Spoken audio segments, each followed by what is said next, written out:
E aí, galerinha do Me Salva, tudo beleza com vocês?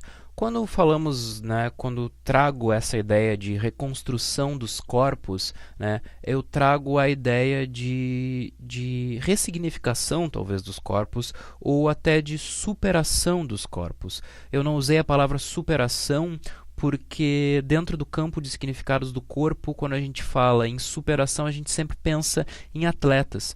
E é claro que muitos atletas são grandes exemplos de superação, né? São grandes exemplos de como corpo e mente são uma coisa só. No entanto, a superação do aprisionamento corporal de que falamos em outro módulo e a ideia de reconstrução de corpos de que falamos agora pode também ter mais relação com sair, né? E é disso que eu estou falando quando eu falo em reconstrução. Eu estou falando mais de uma ideia de sair de uma determinada lógica de enxergar a realidade e de agir nela, né? Sair de uma determinada maneira de enxergar o corpo. Então, quando a gente fala nesse módulo de reconstrução dos corpos, né, estamos falando em construir de novo, talvez, né, em construir outros corpos ou em construir outras formas de pensar o corpo diferente daquelas que viemos tendo ao longo daquelas que vimos tendo ao longo da história e também daquelas formas de pensar o corpo que nós temos hoje, né, que de alguma forma são colocadas e impostas pela mídia, por imagens que a gente vê em todos os lugares. Então, quando falo de reconstrução de corpos, eu também penso de alguma forma em uma prática que é uma prática subversiva, ou seja, uma prática que subverte uma determinada ordem. Ok?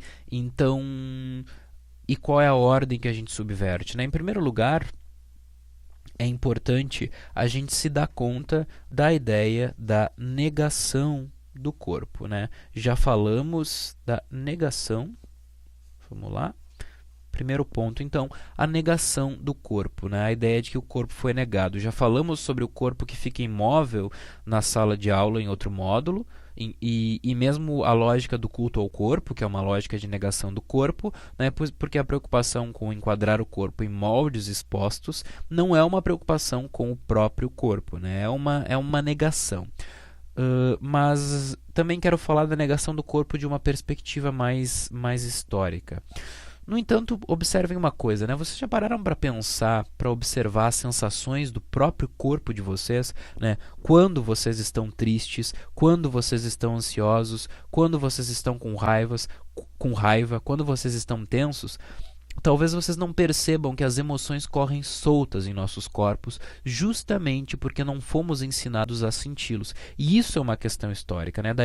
Daí o que eu quero falar, né? A negação do corpo, ela é uma questão, galera, que vem de anos, né? Ela é uma questão histórica e ela vem de uma tradição de muitos anos. Talvez vocês nunca tenham lido, né, filósofos como Platão, como vocês já ouviram falar certamente, mas talvez nunca tenham lido filósofos como Platão, como Aristóteles, como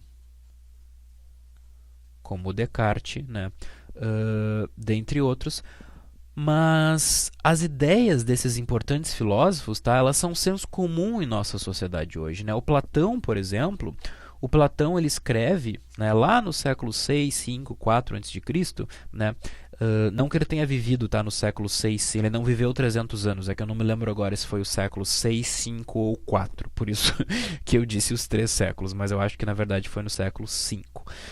Então o Platão, ele escreveu que o corpo ele era a prisão para a alma, né? O autor ele desvalorizava as sensações e ele valorizava os pensamentos. Séculos mais tarde, um outro filósofo muito importante para a nossa cultura ocidental se junta a ele, que é o René Descartes. O Descartes, que ele é o autor daquela famosa frase penso, logo existo, ele reafirmou essa negação das sensações, né? E a nossa sociedade, hoje ainda, de forma mais ou menos geral, ela comprou essa ideia, né? Então a gente tem um pensamento dicotômico, né? O que é um pensamento dicotômico? Um pensamento dicotômico é um pensamento que separa e não um pensamento que junta, né? E pensamentos que separam, eles são complicados, né? É interessante, eu acho, a gente buscar pensamentos que juntam e não que separam. E o pensamento dicotômico separa corpo e mente, e não só separa corpo e mente, como nega corpo e valoriza muito mais a mente.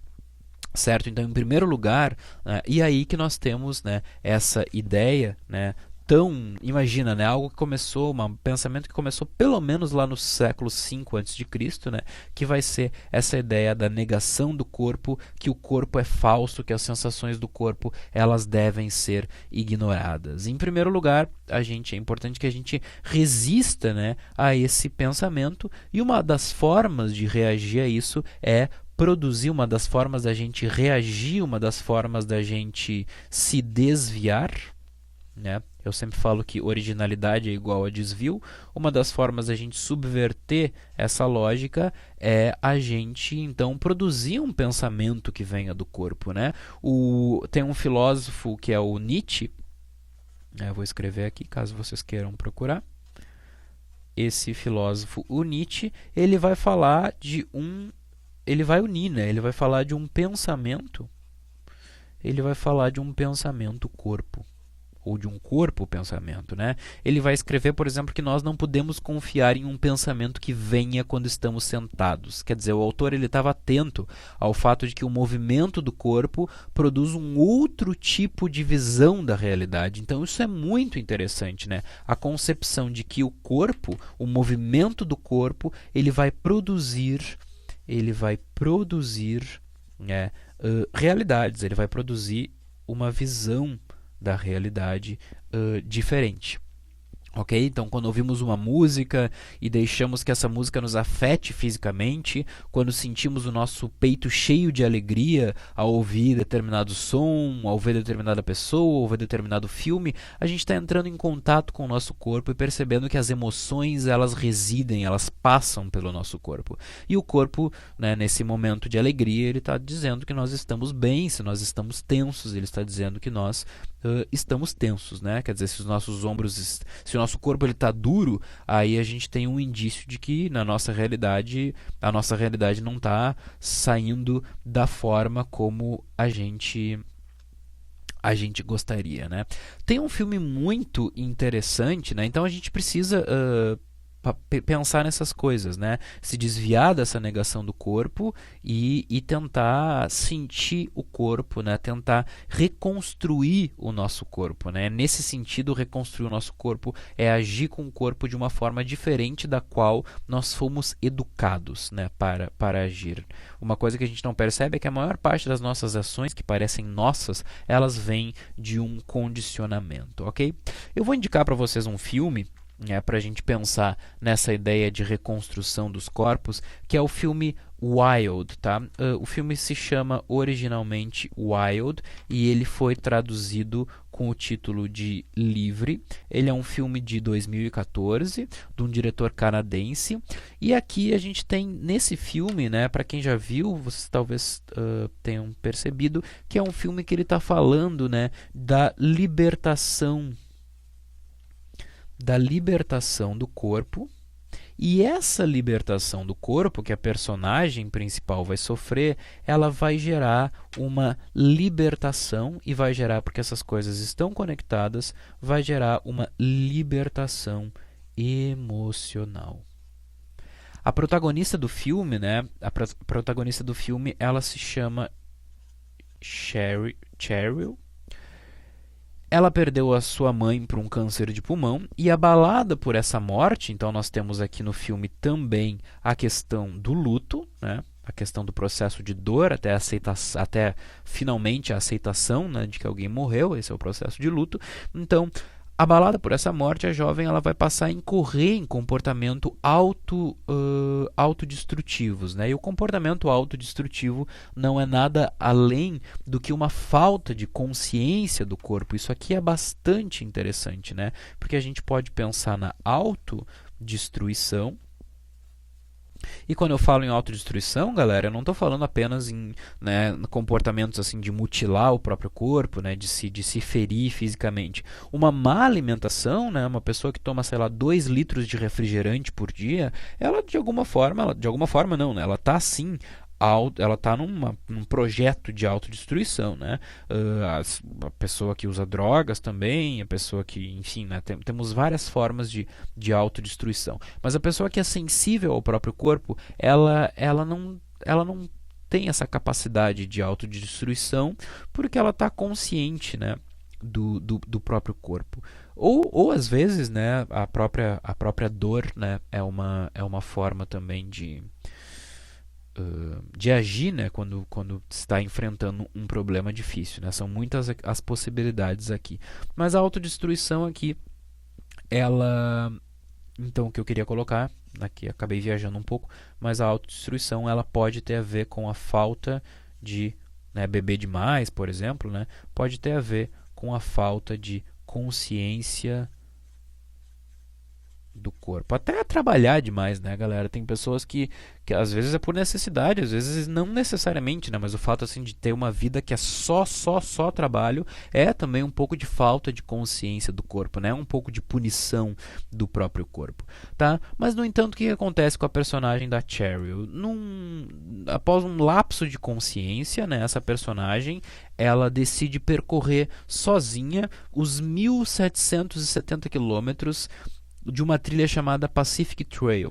E durante essa caminhada, a Cheryl ela vai se transformando e se libertando. Ela vai deixando de ser quem ela era, né? A relação entre corpo e mente, entre corpo e emoção aqui, ela é bem forte. A medida, né, entre corpo e emoção. Então, à medida que a Cheryl caminha, à medida que a Cheryl exercita o corpo, à medida em que ela tem dificuldade para subir uma montanha, para caminhar, ela vai relembrando de coisas do passado dela que ela preferiu esconder. Ela vai se transformando, se modificando, superando um passado de dor e superando um passado de comportamentos negativos, né? E é muito interessante que o corpo da Cheryl, ele se torna livre, né? Ele também está livre dos horários impostos, está livre das regras que nos são colocadas diariamente, que às vezes a gente nem percebe, né? No nosso convívio diário, na cidade, na lógica do trabalho, na lógica de horários, né? Livre das regras que nos são colocadas diariamente. Então nós temos um corpo livre e aí ela vai se libertando emocional e mentalmente, né? No meio do nada, né? E também tem a questão do vazio, né? Isso aqui é muito importante. Ela está também livre, né, do excesso. Ela está no vazio da natureza, né, no meio do nada, sem internet, sem excessos de compromissos, sem excessos de aplicativos, sem conforto, sem luxos, né. As preocupações com uma imagem do corpo elas não são nem um pouco importantes nesse momento. E aí a Cheryl, então, ela consegue enxergar a si mesma. Isso é muito legal. É no vazio que a gente consegue se enxergar, né. Não há distrações para que ela fuja de quem ela realmente é e das dores que ela precisa enfrentar, né? Então, dessa forma, ela vai reconstruindo o corpo dela, né? Quando ela termina essa viagem, o corpo da Cheryl é outro, né? Então, isso é sobre isso que eu falo mais ou menos quando eu falo, né, de reconstrução dos corpos. Só o fato de nós termos uma forte consciência do nosso corpo numa sociedade que nega o corpo, né, nós já estamos reconstruindo, né, nós estamos, né, subvertendo a lógica do corpo. Beleza, galera? Até a próxima.